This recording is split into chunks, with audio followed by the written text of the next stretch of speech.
തീർച്ചയായും വിഴിഞ്ഞം തുറമുഖത്തിൻ്റെ ഉദ്ഘാടനത്തെ വലിയ ആഘോഷമാക്കി തന്നെയാണ് അവിടുത്തെ ജനതയും കണ്ടത്. കേരളത്തിൻ്റെ പരിച്ഛേദം തന്നെയാണ് അവിടെ പ്രതിഫലിച്ചതും. ഇതാ ഈ ഉദ്ഘാടന ശേഷം ആ തുറമുഖത്തിൻ്റെ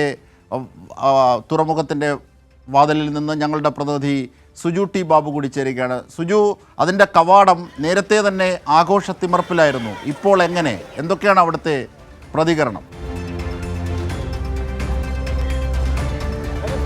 അജിംഷാദ്, ഇപ്പോൾ നമുക്ക് ഈ ദൃശ്യങ്ങളിലേക്ക് പോയി കാണാം. ധാരാളം ആളുകൾ ഈ തുറമുഖത്തിൻ്റെ കമ്മീഷൻ കഴിഞ്ഞ് തിരികെ എത്തുന്ന കാണാം. ഇതെല്ലാം സൂചിപ്പിക്കുന്നത് മുഖ്യമന്ത്രിയുടെ വാക്കുകൾ തന്നെ കടമെടുത്ത് ഞാൻ സ്വപ്ന സാക്ഷാത്കാരത്തിൻ്റെ നിമിഷം എന്നാണ് മുഖ്യമന്ത്രി പറഞ്ഞത്.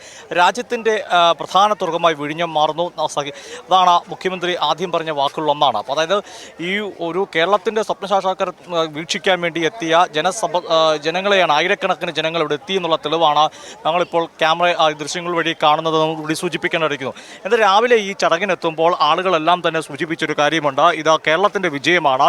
സംസ്ഥാന സർക്കാരിൻ്റെ, പിണറായി സർക്കാരിൻ്റെ ഭരണ നേട്ടമായി തന്നെയാണ് ആളുകൾ ഇതിനെ എടുത്തു കാട്ടിയത്.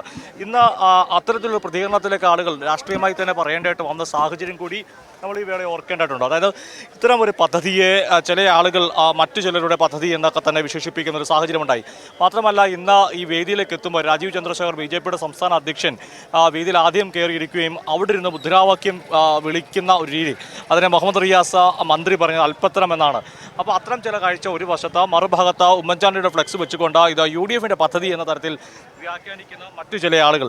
ഇതിനെല്ലാം അപ്രസക്തമാക്കുന്ന തരത്തിലാണ് ജനങ്ങളുടെ പ്രതികരണം. ഏറ്റവും പ്രധാനപ്പെട്ടത് ഒരു നാട്ടിൽ ജീവിക്കുന്ന ജനങ്ങൾ ഈ പദ്ധതിയെ എങ്ങനെ നോക്കിക്കാണുന്നു എന്നതാണ്.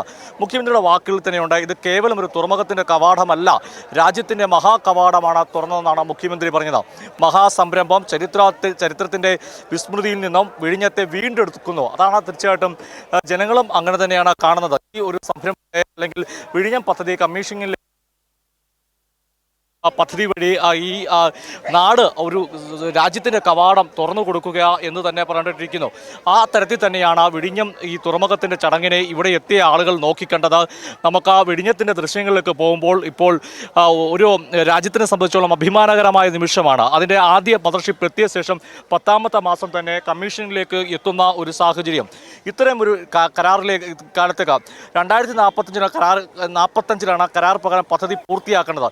എന്നാൽ മുഖ്യമന്ത്രി എന്ന വേദിയിൽ വെച്ച് പറഞ്ഞ 2028 തന്നെ എല്ലാ ഘട്ടവും പൂർത്തിയാക്കും.